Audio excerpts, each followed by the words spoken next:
La con est si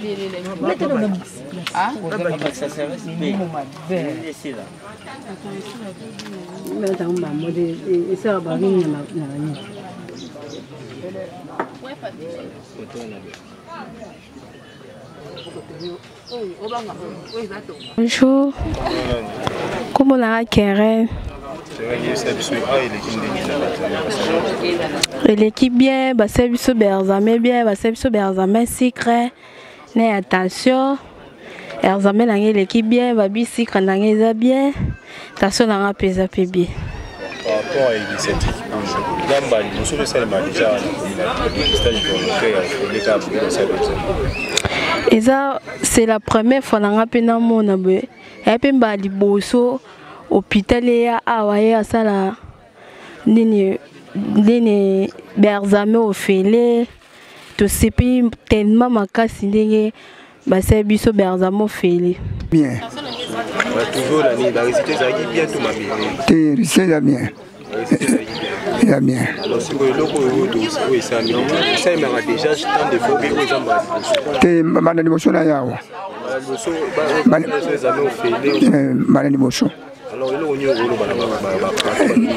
na sepeli mingi manzamba shunga tokeni liboso eloko esalama na RDC tolemba te po talaka kamiso ba o ante pusani pe malade ezoya kaka sengeli fuko batela nzoto oyo esala benda ekende liboso ekufa te. D'abord na komisi nzambe po azo permettre que vision tozo bâtir par rapport à l'association, par rapport au développement de la commune de Kimbantseke, par rapport à la prise en compte des personnes handicapées, nous avons sa vision, ils ont kende muke. Donc, à Ouessika, au Koutibiso, en fait, ils ont terrain, Mass Help, où ils ont fondation, ils ont soutenir l'action sanitaire à Parousia, à Sungi Poète, comme on a terrain où il est là, et que avant tout, comme la construction à l'hôpital au Kanissa, tout bandi dans l'action, il y a santé communautaire. Et moko il y a action, il y a santé communautaire, les loisali, dépistage volontaire, il y a diabète, puis côté sa tension artérielle, il y a ngote tout sali na Kimbantseke, précisément na axe cimetière Kimbantseke. Et tout visa qui doit atteindre environ 300 personnes. Mais à mon étonnement, déjà hier, on était à Cap, il y a 200 quelques. Donc, un, a remercié les sensibilisateurs. Deux, a remercié Mass Help pour mobiliser moi les ressources financières. Maintenant, comme ici, il y a des infirmiers, des médecins, pour les en fait, une action presque bénévole. Mais pour la population qui m'a dit que pour la misala parouza zaliko sala et sengili baya batia biso maboko. Yangwano moni bandiko minga batondia wa moni pe population bazaliko yande ko journaliste. Par rapport à l'initiative Mass Help vous avez le gouvernement. En fait, Moussalo Tozali Kosala est à la Parousia en tant que ONG et à la fondation Mass Help.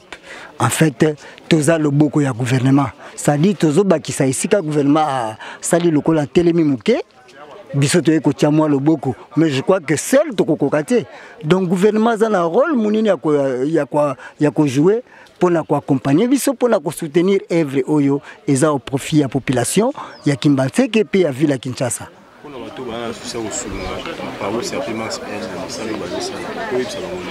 Bien, je crois que aide y a sorte nyonso et à la matériel et à la financier, topé financier, topé accompagnement technique et a bienvenue Parousia et a ouvert na ba partenaire nyonso yo balingi ko simba ba action to ko accompagner ba action za tozali ko sala tozali na Kimbantseke adresse na biso za avenue de la 2e République numéro 100 quartier Koutou, commune ya Kimbantseke. Et en action en santé, je crois que au monde en déconnant anto, à quoi que ça la moins complément, il y a Makambo Tozali Kosala. Donc, tous en adresse mail, tous en numéro de téléphone, éviter ceux qui n'ont presse, ils ont aussi un bakisayango. Donc, ceux qui pour un numéro de contact, bah, qui contacter Bisso, na plus 243 09 98 33 59 30. Et bah, comme on a adresse mail info parousia na minuscule info parousia @gmail.com. Ce qui est commis, tokoyano là-bas. Merci. Kombo nanga ezali Mfwaitoma Kiamwine Anto babenga ngai nazali monganga nazali moko ya membre ya ONG Parousia pe tozali kosala mosala ki monganga nazali bato bobenga ka ba ebosono nde nakokaki ko se présenter lolenge wana moni adage lobamaka soko tamboli surtout na mboka na biso na yokaka na bato ndenge balobaka ba ebosono babengaka ba handicapé yoka bato bazoloba bandundu bababa bakoka bafutaka tikete donc tozali vraiment ba dimini mais eteni moko ya nzoto ekoko zala te ezali kosala te kati na biso même tout ezosala surtout biso na Parousia tozana ba oyo bazali kosala bazali kobunda pona ba personne oyo bobenga ka handicapé to pe ba ebosono nde yango bomoni action oyo tosali oyo vraiment même bandeko baye pona kosunga Parousia tomoni fondation oyo ezali Mas LP pe bandeko ya malaika bapusani pembeni na biso po ete bamoni oyo tozali kosala yango balongwe na mokili ya musika bavandaka pa na biso te bazali ba diaspora mais baye po ete ba soutenir ba action oyo bomoni par rapport à ba idée oyo tozana ngo donc yango moni tozosala campagne oyo ya dépistage ya maladie chronique c'est-à-dire hypertension diabète toujours contrôler toujours ça là na moi muke oyo bandeko pe baye nango na obiso totie toujours pesa moi bakisi pona kosunga poko tala soki na banda ndeko journaliste omoni milliers ndenge zali ya milliers moko zali très pauvre mais biso tomoni ete tokoko tika bandeko na biso bongo te tozali kobundana et likambo na kokamwa na moni ete namoni bato na ebosono kaka te bandicapé kaka te mais namoni na ba oyo bazali ba valide bazoya bazosungama donc pona biso ezali esengo bandeko wana bazoya bazozwa pe esengo bazozonga pe na esengo vraiment totondi botondi Mas LP ilongo na fondation malaika o bazali kopusa na pembeni na biso vraiment tozana esengo na bango.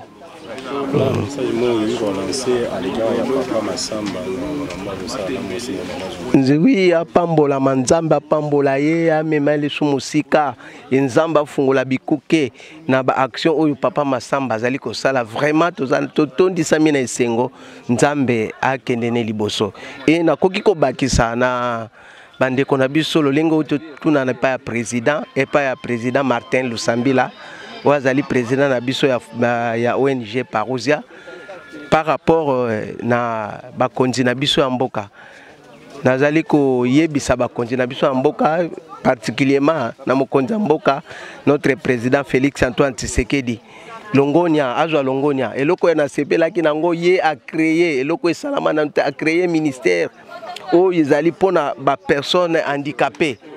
Vraiment tozana na esengo tomoni ma atie considération apesi considération na biso bandicapé yango tozo senga na ye président atia lisu awa to sengi même na mama Denise wazali première dame na biso mboka atia misu ye pe azali monganga baminganga bango ye ba ebosono ba meka kotanga ba kelasi na pasi totangi ba kelasi na pasi mais tozo bundana lelo tozwi mois eteni ya terrain oyo tozana ngo malgré il fallait tous dans l'ensemble ndenge tozo kanisela mais tozo nyonso yebelete to sengi na bango ba soutenir biso e ko sala biso malamu tozo mona bana be boso no mona bazo tambola il fallait ba sala bango ba rééduquer bango mais tozo mema bango mbongo ezalité mais soki to sali eloko oyo biso moko toko banda ko sungana non seulement ba ebosono mais toko sunga même population oyo zali ko vivre na passe donc to sengi na bato nyonso ya bonne volonté bible lobiete oyo azali ko sunga moto ya passe azali ko prêter to pe ko defisa nzambe bino bato bozana misolo bozolanda biso bino bato bozana bambongo ezangi ba mususu bazangi na mbongo ezangi misala mais boya bosunga tozo senga to fungoli maboko na moto nyonso oya sepeli na makambo ya sepela ya lisuko baksa 1+4 na biso maboko eza kufungwama Donc président pesa qui déjà ba adresse et ceux qui paient bokozana bosenga ba numéro privé pezali. Nazana numéro privé 081 69 96 342. Ceux qui bobengi ngai na kopesa adresse ya ONG na biso Parousia eza na complexe Kimbangiste bokokoma kuna pe tokozalama na nyonso. Tosengi na papa Eliezer yozo tala tomoni mikolo yo mipesi na biso ba personne avec handicapé. Ba ibosono mama bazaiba vraiment yo ndeko to bundi pona mibeko na biso kuna na parlement. Tosengi to ofungola maboko mona biso toko sepela mingi. Donc message comme la yo ata ndeko bakolanda biso yo landi te ba pesa yo message. Vraiment merci na oyo ezoleka nzambe apambola moto nyonso oya kolanda message oyo ilegi bien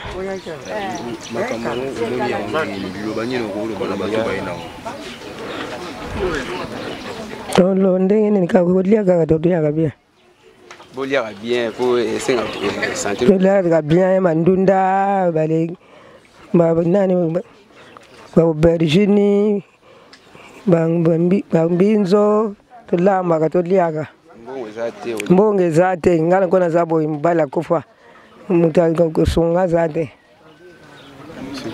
batu oyo baina makambo bosali mfuti lokoke lo nyongo lo bapona bango merci zama pamala bango bakeli boso akamunyo teke ngali boso na Nzumba Charlotte na ye awa pona kotalisa nzoto ndenge lobi babelelaki na matanda na sewana yango nakomi awa natalisa nzoto ndenge ederangeaka nga mpona azalaka muta sucre eloko te na tension eza normal sikoyo nakei na kilo après nakoleka na contrôle ya glycémie en tout cas nasepeli nango makasi mpona ba 3000 wana natalisa yango banda na 10 mois natalisaka yango su te mpona 3000 wana ezoluka osombela mwa bana matembele ndenge biso toza boye toza na bato oyo bakosunga biso te naza na mobali te ofele nasepeli makasi Ok, ici nous sommes à la commune de Kimbanseke. C'est une commune qui est un peu reculée de la ville. Nous sommes ici dans le cadre de Mass Help. Mass Help, c'est une association musicale dont le chef est Pasteur Massamba et sa femme. Nous avons organisé un dépistage volontaire sur l'hypertension artérielle et le diabète sucré, y compris aussi la sensibilisation à la Covid. Nous savons tous de manière générale que l'hypertension et le diabète ce sont des pathologies chroniques, des pathologies qui passent par moments inaperçues chez les personnes qui en souffrent. Nous avons pensé les identifier dans le sens que nous allons organiser plusieurs dépistages volontaires pour faire cet acte, dans le sens que nous allons connaître d'abord qui est hypertendu et qui ne l'est pas, qui est diabétique et qui n'est pas diabétique. Dans cet ordre du 2, nous sommes venus ici à Kimbanseke pour organiser ces dépistages qui ne sera pas pour la journée d'aujourd'hui, même les jours à venir. Nous avons pensé à amener cette population à connaître qu'est-ce que l'hypertension artérielle. L'hypertension artérielle, par définition, donc c'est une augmentation de la tension artérielle au-delà de la normale. Donc quand on identifie un malade, si on voit que sa tension est un peu élevée, on ne doit pas d'emblée donner les médicaments. Nous allons donner des mesures hygiéno-diététiques parce que nous savons que c'est une maladie qui est liée à une mauvaise alimentation. Donc les gens mangent tout ce qui est salé, tout ce qui est sucré et aussi les gens sont stressés. La population est habituée à prendre des boissons gazeuses. Donc nous avons pensé qu'avec cette maladie chronique qui peut avoir des retentissements sur les différents organes. Au niveau de la tête, quelqu'un peut avoir un AVC. Au niveau des yeux, quelqu'un peut faire une rétinopathie diabétique, soit hypertensive. Au niveau du rein, quelqu'un peut faire une insuffisance rénale. Si au niveau du cœur, quelqu'un peut faire une insuffisance cardiaque. Au vu de tous ces éléments ou au vu de toutes ces conséquences que toutes les deux pathologies amènent chez les malades, nous avons pensé les identifier. Tous les malades qui seront déclarés hypertendus et diabétiques, nous allons les suivre. Notre objectif est d'amener quand même un centre de santé moderne de ce côté, c'est de Kimbanseke, pour que tous nos malades que nous avons eu à identifier pendant les 3 jours de notre dépistage, nous allons les suivre et aussi il y aura un traitement approprié pour ça. C'est ça en résumé ce que je peux vous dire. Et aussi j'ajoute en rapport avec la Covid. Nous savons que nous sommes dans une zone endémique. La maladie est partout.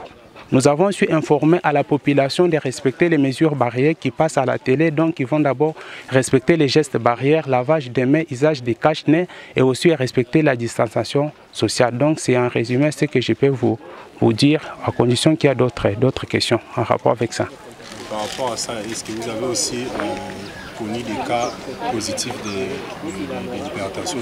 Beaucoup. Les 3 jours ici, quand on a eu déjà à compiler, on trouve que si on va faire la prévalence en rapport avec les 3 jours, donc on peut avoir une personne sur 3 qui souffre de l'hypertension artérielle. Donc ce sont des maladies silencieuses, ça passe inaperçu. Donc nous avons su demander à la population de se faire dépister. Non seulement ici chez nous, même dans des centres de santé qui sont un peu proches, ils peuvent toujours passer. Quand ils passent dans un centre, on peut d'abord prélever la tension artérielle, on peut aussi suivre la courbe glycémique. Donc c'est à partir de tous ces éléments que la personne est identifiée qu'il est hypertendu, il est diabétique et il sera suivi. Merci beaucoup. Toi, Langoma, aimé. Oui, ça vient d'être fait. Ça. En tout cas, de très bonne qualité. Ça va. Nous, on a encouragé Bango et que continuons surtout dans la population pauvre, et à Bissau, ils ont vraiment étendu dans le coin et aux amarants pour parce que le grand problème, c'est aussi ça. Le problème, il y a santé, il y a préoccupation, il y a vraiment presque Congolais sur un pays pauvre à Bissau.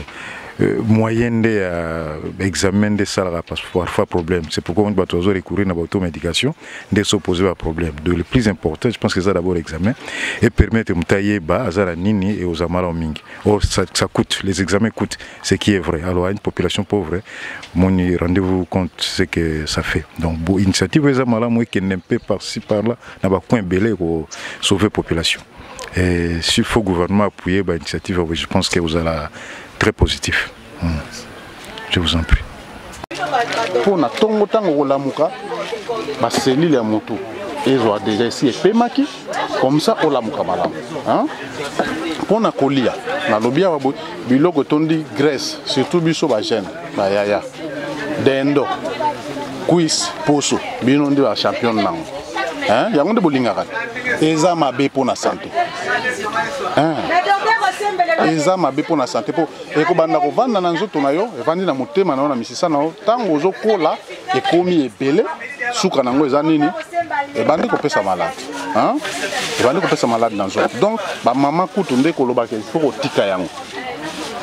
kotika yango koliaka mingi makasa mikolo nyoso ba jeune tolingaka makasa te, alors que c'est très important, c'est très capital. Ils ont ba vitamine na kati ebele et toni na ba minéraux na kati pona ko sunga nzoto na biso, mais biso tolingaka kolia yango te. Or yango de sengi tolia yango tous les jours na vie na biso. Donc yango ko préférer kolia plus moi mbisa ko ya mai mbisa ko kauka ce qui tension je tungisa te moi likayabo moi mbinzo moi mayebo yango nde biloko sengi tolia o etikali wana eza ba dérangement biloko ba vivre frais yeli biso etoni mboka lobi to kotonda biso nyonso na malade. OK, donc to batela nzoto la chaîne tokeba na bimela o whisky boaka o na zwi soki loka bokoko kuna na lie keba. OK, wana surtout biso mibali pona ba whisky ba nini wana eza bien te masanga par excès mabi. Donc to batela nzoto pour lobby malade ya te, surtout que le rôle de ça ba examen ma camion ça bien to batela nzoto pour lobby malade ya te. OK, merci pour la lelo. Merci. Ce que je voudrais ajouter, nous savons tous que les diabètes sucrés et l'hypertension artérielle sont des maladies tellement chroniques qui ne finissent pas aujourd'hui.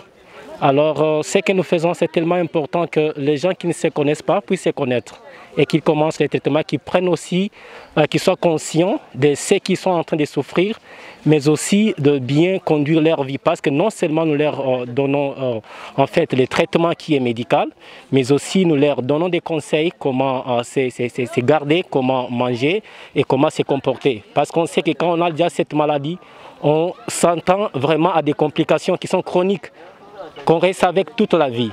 Alors ce travail vraiment nous a permis à dénicher certaines personnes qui vivaient et qui s'ignoraient. Et maintenant, ces personnes prennent conscience de leur état et ces personnes prennent maintenant la décision de bien suivre les traitements et les conseils donnés par le personnel médical afin que dans les années qui viennent, qu'on n'ait pas de gens qui seront toujours atteints de ce type de maladies. Vous voyez que le diabète, quand on l'a, tous les enfants qui viennent après qu'on soit déjà malade vont être aussi avec des facteurs de prédisposition. Alors nous ne voulons pas que demain le lendemain qu'on ait des enfants qui viennent ici des familles, n'est-ce pas, diabétiques, qui vont aussi être prédisposés à le faire. Nous voudrons que des personnes prennent conscience aujourd'hui pour que demain on ait un taux qui sera effondré, n'est-ce pas, en maladies métaboliques, mais aussi s'éviter de plusieurs conséquences. Vous savez que quand vous êtes diabétique, ça prend aussi le plan financier. Vous allez beaucoup dépenser. Et ces travaux ici, les gens n'ont pas de moyens. Ces côtés ici, c'est vraiment les milieux où il n'y a pas assez d'argent à mettre. Mais nous avons fait ces travaux gratuitement. Mais aussi, nous demandons, comme on vient de le souligner, que les gouvernements puissent nous accompagner afin que des activités pareilles puissent être partout et que nous puissions bien évoluer avec la population congolaise sur le plan sanitaire. Merci. Merci. Moi, je n'ai pas ce message. Bandeko, Boti, Congolais, par rapport à ndenge nini tobikaka bomo ina biso ya mukolo na mukolo yango moni message na lekisi yango na lingala pote toyeba ndenge nini sengi to mibatela biso moko na ba maladie wana tobengi yango ba maladie chronique elingi ba maladie oyo tikalaka na nzoto libela ozana ngo na bomo na yo. Donc biso nyoso ndenge tozali surtout bato oyo toye ko dépister bato oyo basi bakoli mbula esi koleka 50 esengi koyeba komibatela par rapport na kolia, par rapport na mode de vie ndenge tobikaka mukolo na mukolo esengi toyeba komibatela ezali koyeba koevite kolia biloko etondi mafuta mingi biloko eza na ba graisse mingi koyeba kokima yango koboya kolia yango mingi zambi ba graisse wana ezali malamu te etondi ba cholestérol pona nzoto na biso motema na biso misisa na biso eko supporter yango te. Voilà que ekopesa biso ba maladie zambi tosi to age si kopusana tosi ko exposé na ba maladie ndenge na ndenge wana esengi pe koyeba kobika bomoi na biso masanga kotika yango likaya kotika yango ezali malamu te pona santé koyeba kozwa repos soki esengi kopemisa baselile ya mutu na biso pona kolala kokima makelele bisika tovandi batapage ezali bisika nyonso toyeba koboya makelele wana po epermettre biso tobika bomoi na biso kobatela nzoto na biso pona lobi tokende mosika. Merci pona ma ONG Malaika lokola toyei lelo epai na bino tozoya continuer kokende bisika mosusu continuer koya pona koya kotala population po toyebi ke makoki ezali te ezali musala oyo gouvernement esengi kosala yango kasi lokola gouvernement azali kosala yango te à travers ba ONG lokola Malaika lokola ONG oyo bengi biso lelo tozali koya kosunga bino bien que ba moyen ezali kokoka te tozali kosenga gouvernement atia maboko na musala oyo tozali kosala parce que expertise ezali biso minganga tozali kasi makoki tozana yango te. Merci beaucoup. Merci na bande konyonso surtout omoni baminganga basangani ya ndenge na ndenge.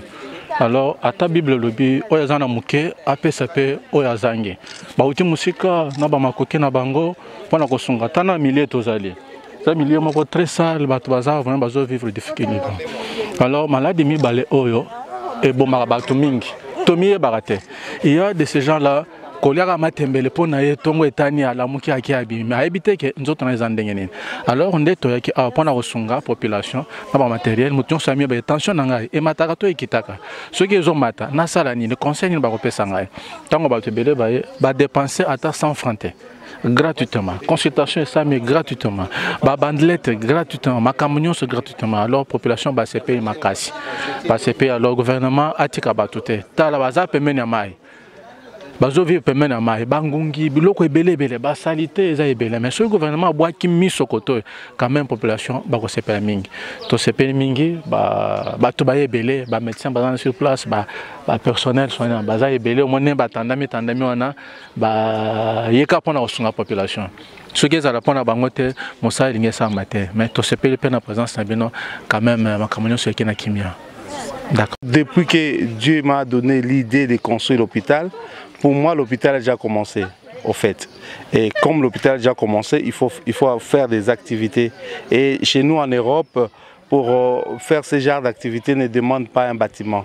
Donc comme nous avons déjà le terrain, j'ai dit à mon épouse, écoutez, c'est comme c'était la présidente, il faut qu'on commence à travailler. On a déjà les petits dispensaires qui fonctionnent à son rythme. Et c'est pour cela que je dis, on doit faire ces dépistages. Et Dieu soit loué, on a eu beaucoup de retombées de ça, quoi. Et par rapport à ça, ce qui concerne les matériels, l'encouragement pour les médecins et les infirmiers, est-ce que vous avez une relation pour tout ça avec le gouvernement? Pour l'instant, vous savez, notre gouvernement, ils viennent après, hein, donc je ne vais pas parler une mauvaise langue par rapport à eux, mais je pense que j'ai toujours dit ça dès le premier jour, on doit d'abord commencer.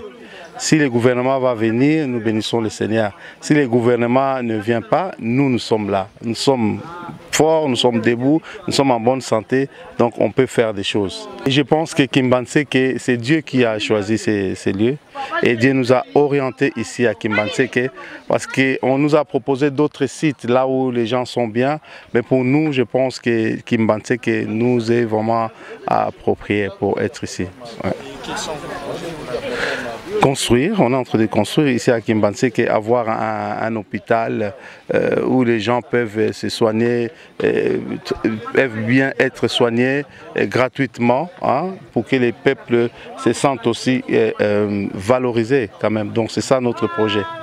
Donc c'est ça l'idée de ces projets. Donc comme le fondateur l'a dit, hein, l'évangéliste Massamba Ndinga, donc nous sommes toujours à la recherche de partenaires pour pouvoir donc construire cet hôpital ici en faveur des habitants de Kimbanseke. On a choisi particulièrement aussi Kimbanseke parce qu'on a appris que c'est la commune la plus peuplée de Kinshasa et la plus pauvre. Et il y a 2 jours, j'ai appris que les quartiers dans lesquels nous trouvons est encore plus pauvre dans la commune même de Kimbanseke. Donc d'où notre motivation de pouvoir venir aider les populations ici. Et donc les activités sont, donc on va continuer à proposer des activités sanitaires, des dépistages encore. Ici on a fait donc diabète et hypertension, on a sensibilisé aux mesures sanitaires par rapport à la Covid, mais on va faire encore, il y a les cancers, il y a pas mal de il y a pas mal de choses à faire au niveau de la santé et là rien que pendant qu'on faisait donc ces dépistages, on va prochainement continuer même par rapport à la vue, hein, parce qu'on sait que le diabète a aussi des conséquences par rapport à la vue, donc on va revenir proposer encore de consultations là-dessus et on a vraiment ça sera régulier tout au long de cette année. Donc pendant que l'hôpital se construit, on va proposer. On va aussi essayer de mettre en place tout ce qui est médecine mobile en fait. Comme on sait que la population est pauvre et que c'est pour cette population c'est difficile d'accéder au site, on va essayer d'aller vers eux, même avec des gynécologues, avec des médecins généralistes, mais aussi des pédiatres. C'est ça en fait le projet. C'est ce qu'on va essayer de faire pendant que l'hôpital se construit. On ne va pas rester inactif. On va continuer à travailler. Et si le gouvernement veut vous accompagner, quelle peut être votre réaction? Nous serons plus que heureux et tout ça parce que personnellement je pense que c'est d'abord le travail du gouvernement, hein, mais comme le gouvernement est occupé à autre chose, en tant qu'humains nous devons d'aider les autres. Si on a la possibilité d'aider son prochain dans n'importe quel domaine, le Congo en a besoin. Alors nous on est là dans la partie santé, mais il y a d'autres personnes qui s'occupent de tout ce qui est partie scolaire, toutes ces choses-là, pédagogiques ou autres. Donc chacun doit faire sa part ici en RDC. Et qu'est-ce qui vous a motivé à vous occuper de la partie santé? comme vous venez de dire? Simplement parce qu'au départ, oui, au départ, en fait, ce que nous avions en tête, c'était l'orphelinat. Donc nous pensions que c'était important d'aider les personnes, les enfants qui sont sans parents, qu'on retrouve beaucoup dans la rue. J'étais choquée, l'autre jour on était sur les boulevards, mais en plein, je pense que c'est les boulevards du 30 juin, en plein milieu de la nuit, juste avant le couvre-feu. Et donc il y avait de petits enfants, à mon avis, il devait avoir entre 4, 5, 6 ans, mais qui étaient assis sur la berme centrale. C'est très dangereux. Et donc c'était très choquant. Donc notre idée de départ, c'était l'orphelinat. Mais un jour, en passant quelque part ici, vers Njili, on avait vu une sorte, je vais dire, un petit local où il était écrit maternité. Et puis, enfin, c'était assez délabré, mais il y avait des femmes là-dedans qui accouchaient. Ça nous avait beaucoup fort peiné. Et c'est ça qui a finalement fait que nous avons changé de projet. On s'est dit que en RDC, la problématique de soins de santé est vraiment quelque chose de très récurrent et qu'on doit absolument faire quelque chose. Et tout ça, donc d'où l'idée de mettre en place un hôpital social. Notre idée, c'est que mettre en avant d'abord la prise en charge. Ce qu'on entend ici au Congo, c'est que quand les gens vont à l'hôpital, on commence par leur demander de l'argent. Parfois, on leur donne même des montants avant même d'avoir été auscultés, examinés. C'est un non-sens. Alors, ce que nous voulons, avec les médecins avec qui on va travailler par la suite, c'est que nous, on va s'occuper des médecins, c'est-à-dire leur salaire, et eux, ils doivent s'occuper des patients. Donc, leur premier travail, c'est lorsqu'un patient vient qu'il commence d'abord par l'examiner, savoir de quoi il souffre et peut-être réagir vite si jamais c'est quelque chose qui est urgent. Alors c'est ça en fait l'idée de Maspel, et donc nous cherchons de partenaires pour rendre cela gratuit. Et si ce n'est pas possible, bon, on fera en sorte qu'ils payent les moins possible. Donc l'idée c'est d'abord on va payer après.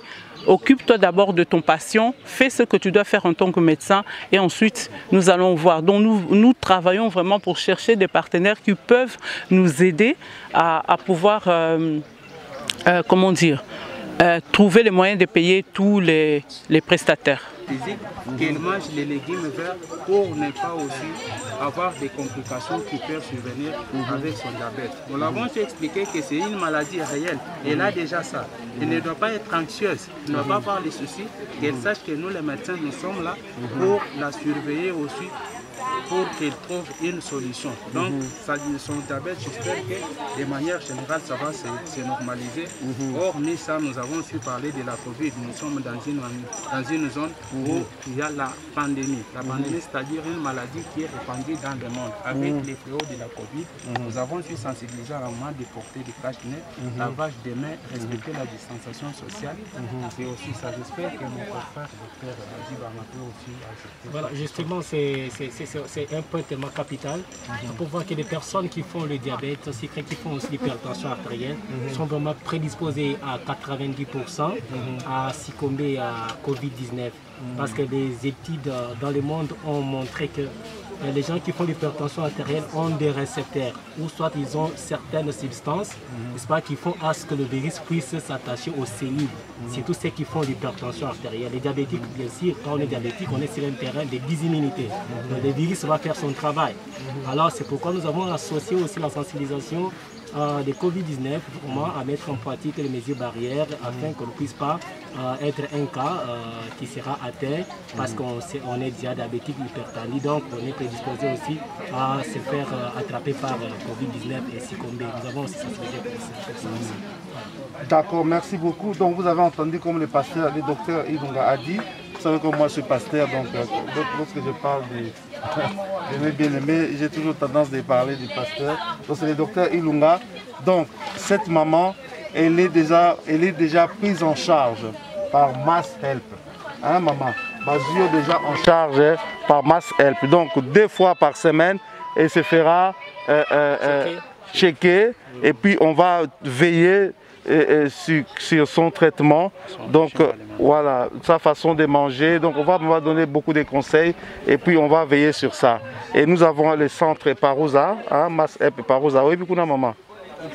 Et ça Njili, donc ma sur adresse, kuna ndo wanokende, ba peso ba conseil et puis nous on va s'occuper de ça pour le moyen aux ala, hein, Yomokopé, toi-même tu vas vraiment témoigner, tu vas être contente. La ligne le bakaka liloba moko et l'oronine salio malamu nengo babazuyo en charge boye et salio nini ngala ko interpréter ou le français ou bien kalingala. Te lingala kaka. En tout cas na ndingi na ye awa batalinga sikre wana na ndenge komeli esengote kasi nyonso na pesika na Nzambe. Ndenge na komi apa bino ba minganga bozwinga en charge ya ofele na sepeli makasi. La maman elle dit donc elle est venue ici avec un taux de sucre vraiment élevé. Elle n'est pas vraiment dans la joie d'apprendre son état de santé. Elle est déjà diabétique depuis longtemps. Mais la seule chose qu'elle a appréciée, le Seigneur a permis qu'on puisse la prendre en charge. Donc elle a trouvé au moins des médecins qui, Mass Help, va s'occuper d'elle. Elle est très contente. Elle dit merci au Seigneur. Elle dit vraiment merci à Dieu. En tout cas, maman, courage. Et Nzambe apambolayo. On va prier pour toi, chérie. Viens, on va juste élever la main comme ça. On ne va pas toucher la maman. Respecter les consignes. Seigneur, nous bénissons ton nom. Nous te rendons gloire pour cette maman, Seigneur. Merci parce que tu as trouvé une solution pour sa vie, Seigneur. Cette maman, elle a encore une longue vie, Seigneur. Elle a encore son avenir, Seigneur, devant elle, Seigneur. Car elle a des enfants, des petits-enfants peut-être. Mais Père, aujourd'hui c'est son jour. Tu as ouvert un chapitre, Seigneur Papa, pour elle, Père éternel. Merci pour sa guérison, Seigneur. Et donne-nous la force, Seigneur, de garder vraiment, d'être fidèles, Seigneur. Nous allons nous battre, Père éternel, pour aider cette maman. Mais les médecins des médecins, c'est toi. C'est toi qui es notre médecin des médecins. Le vrai guérisseur, c'est Jésus-Christ de Nazareth, Seigneur. Nous n'avons ni or ni argent pour lui donner. C'est juste ton nom, Jésus, que nous donnons à notre maman. Que toute la puissance, l'honneur, la gloire te reviennent dans le plus beau nom de notre Seigneur Jésus-Christ de Nazareth, Père. Nous t'avons ainsi prié. Amen. Amen.